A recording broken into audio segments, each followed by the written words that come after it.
ஹப்பி இன்னைக்கு ஆஃபீஸ் போனோம். காலையிலே கஷ்டப்பட்டு 6, 6:30க்குலாம் எந்திரிச்சாச்சு. வெளிய வந்து பார்த்தா நேத்து நைட்டு பாப்பா விளையாண்டு வச்சதெல்லாம் அப்படியே போட்ட மாரி கிடந்துச்சு. காலையில எடுத்து வச்சுக்கலாம் நைட் தூங்க போயாச்சு. காலையில வந்து எந்திரிச்சு பார்த்தா ஒரு வேளை நைட் எடுத்து வச்சிருந்தா நல்லா இருந்திருக்குமோன்னு தோணுச்சு. சரி பாப்பா எந்திரிக்கிறதுக்குள்ள இதெல்லாம் கிளீன் பண்ணிடலான்னு பார்த்தா மேடம் எனக்கு முன்னாடி எந்திரிச்சு உட்காந்துருந்தாங்க.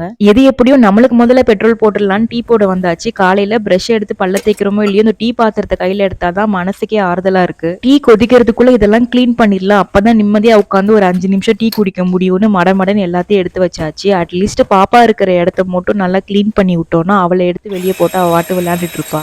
கொதிச்சு வந்த டீயை நல்லா குடிச்சிட்டு அடுத்து என்ன ஹஸ்பண்டுக்கு சாப்பாடு பேக் பண்ணோம். ஒரேடியாக மஷ்ரூம் பிரியாணி செஞ்சுட்டோன்னா மதியானத்துக்கு நம்மளும் சாப்பிட்டுக்கலான்னு அதை வந்து இன்ஸ்டா பாட்டில் வச்சு விட்டேன். அந்த கேப்பில் பாப்பா என்ன பண்ணுறான்னு பார்த்தா மேடம் உட்காந்து கந்த சஷ்டி கவசம் கேட்டுட்டு இருந்தாங்க.